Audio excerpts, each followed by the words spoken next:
no pump. No problem. I bet you already own a siphon hose. We can have a gas with this thing.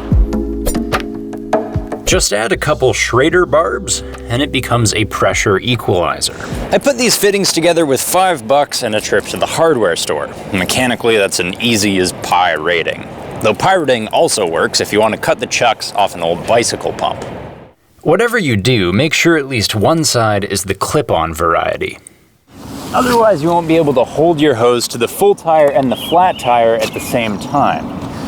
Unless you have Yao Ming's wings or the tools to remove a wheel.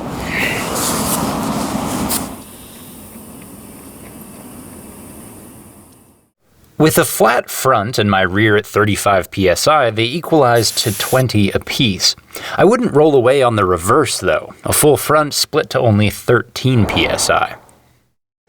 Though when riding in a group, you can always take donations from multiple tires so everyone stays reasonably pumped. Just do 2-second draws at a time because air moves fast in this thing. Yet another benefit over the one-trick pony pump. These rarely move air quick enough to seat the bead on a tubeless tire. But the equalizer does. Now I've gone out on a limb and balanced my motorcycle on its limb to break the bead of this K60, a notoriously hard tire to reseat in the shop, let alone in the field. But with my homemade equalizer, all I need to do is flag down a friendly four-wheeler. Hey, mind if I borrow some air? Thank you.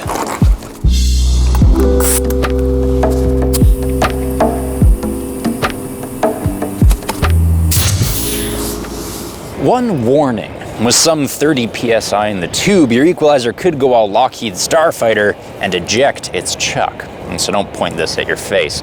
My siphon tube fits the barbs very snug, so that's never happened, but if I use it frequently and it stretches loose, I'll just throw a couple clamps in the kit.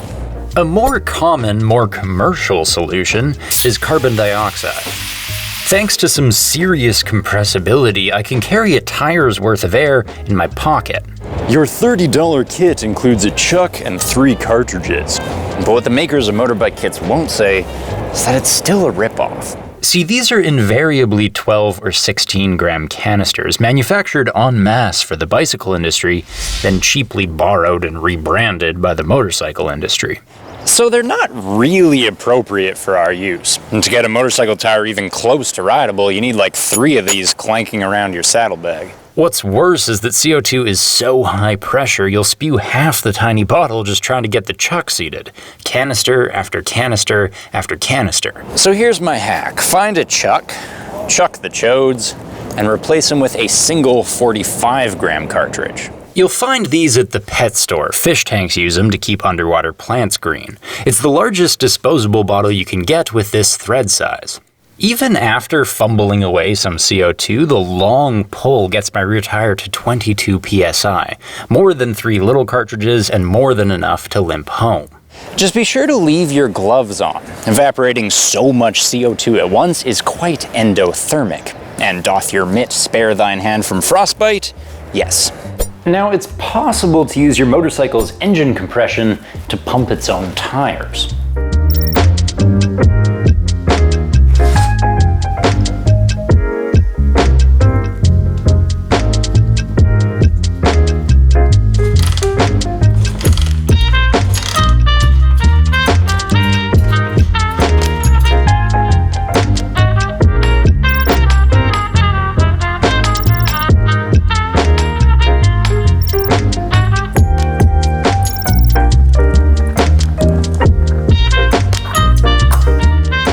Behold the rolling foot pump. With a good battery, you could just lean on the starter until your tires come to pressure.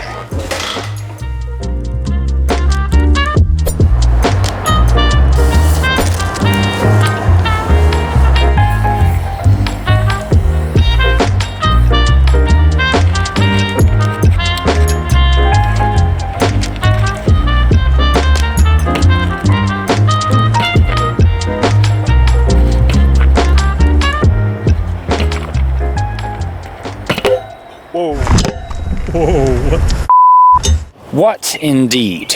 Contact cleaner, starter fluid, WD-40, almost anything combustible will do it. Use the needle nozzle to spray fuel under the bead and into the tire. Follow that with a lubricating ring around the rim, which also serves as a wick to guide the flame inside. Then stand back, as it's possible to blow the tire clean off. Fortunately, a 4th grader's flamethrower will let you light it from a distance.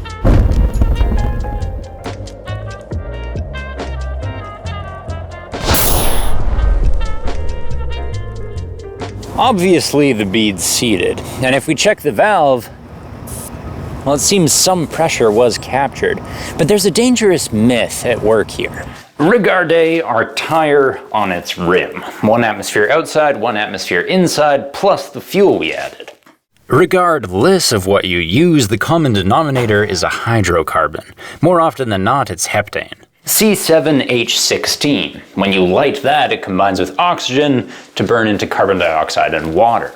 Aha! We know CO2 is an excellent inflator, so what's the problem? Well, let's see. 7 carbons, 16 hydrogens, so 8 and 14 oxygens, 22 oxygens to start with.